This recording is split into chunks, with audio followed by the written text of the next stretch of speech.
नमस्कार दोस्तों, स्वागत है आपका मेरी चैनल लोकेंद्र जी की रेमेडी में। दोस्तों, आशा करता हूँ सुखी, संपन्न और समृद्ध होंगे।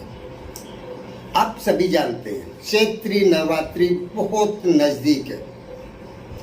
दोस्तों, नवरात्रि में माता रानी के 9 रूपों की अलग अलग दिन पूजा अर्चना होती है, लेकिन उसके जो फल मिलते हैं उन फलों में कुछ घरों के अंदर कुछ ऐसी बाधाएं पहले से मौजूद होती हैं कि जिनके कारण माता रानी का पूरा आशीर्वाद प्राप्त नहीं हो पाता है। तो दोस्तों, इस वीडियो में मैं आपको एक बहुत ही सुंदर, सरल और कारगर उपाय बताने वाला हूं कि नवरात्रि आने से पहले आप इस क्रिया को अवश्य कर लें। ये बहुत ही सिंपल क्रिया है। अगर आपको लगता है कि आपके घर पे कोई टोना टोटका किया गया है या फिर किसी ने कोई ऐसी नकारात्मक शक्ति भेज दी है जो आपके कार्यों को सफल नहीं होने दे रही है, आपके घर में कोई भी बरकत नहीं होने दे रही है, आपके घर में कलह कंकास हमेशा चलता रहता है, तो ऐसा दोस्तों कब होता है? ऐसा कौन सा व्यक्ति है दुनिया में जो ये चाहेगा कि वो अपने घर में फैमिली मेंबर्स के साथ लड़ाई झगड़ा करे, एक दूसरे को परेशान करे? ऐसा दुनिया में कोई व्यक्ति नहीं हो सकता।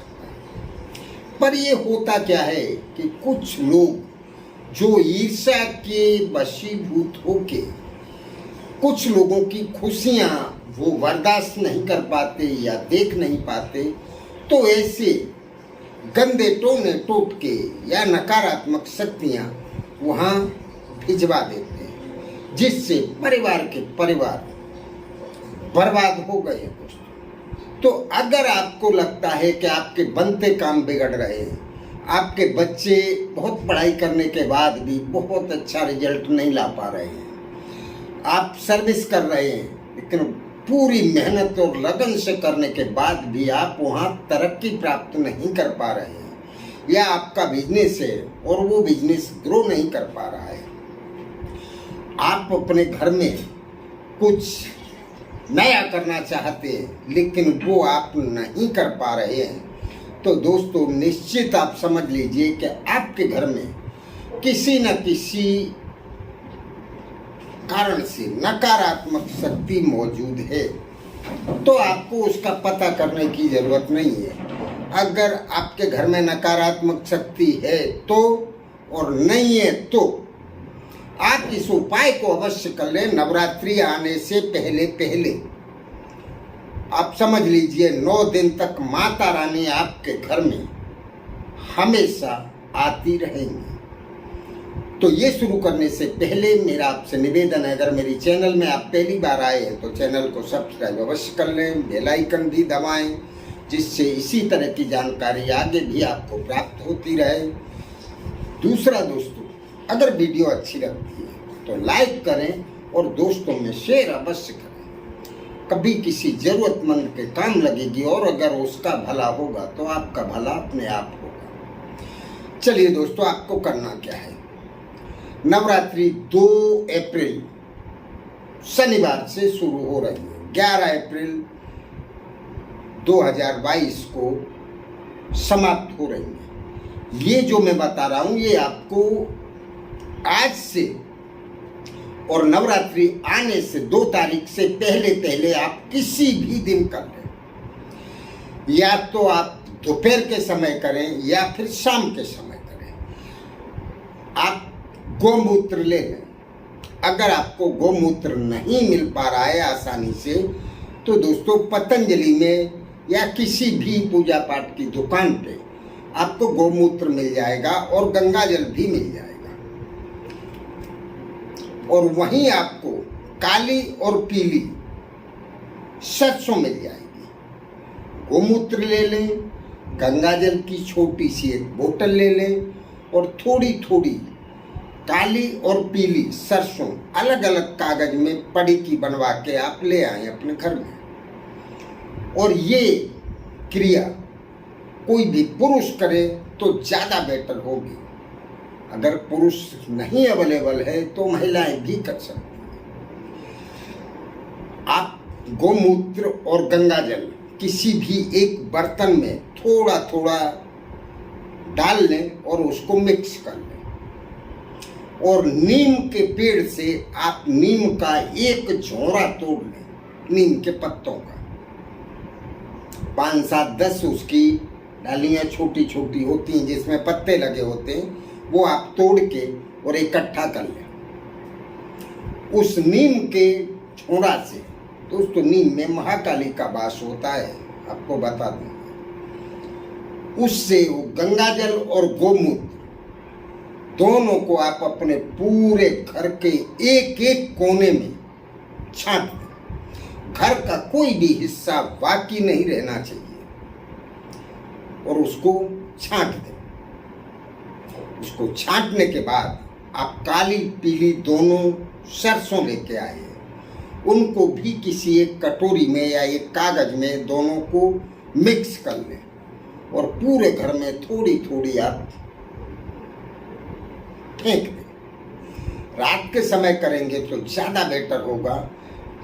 पूरे घर में सरसों फेंक दें गोमूत्र गंगाजल छांटने के बाद। और फिर वो उस घर में आप झाड़ू ना मारें।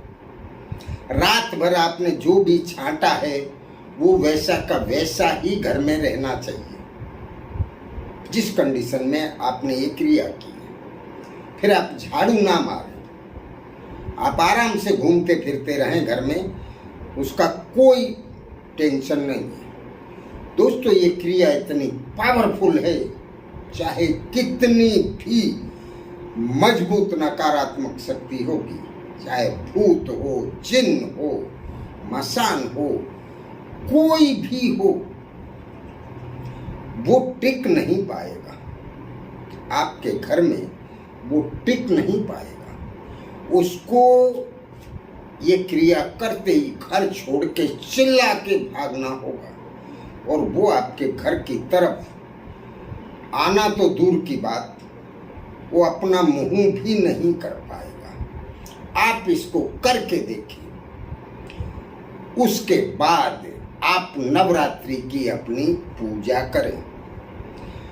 तो ये क्या होता है कि ये जो पूजा आप करते हैं और अगर नकारात्मक शक्ति आपके घर में है तो दोस्तों आपकी वो पूजा, जिस देव या देवी की आप पूजा कर रहे हैं उस देव या देवी तक वो पूजा नहीं पहुंच पाती और उस पूजा को बीच में ही ये नकारात्मक शक्ति ग्रहण कर लेती है, जिससे वो और ताकतवर बनती चली जाती है।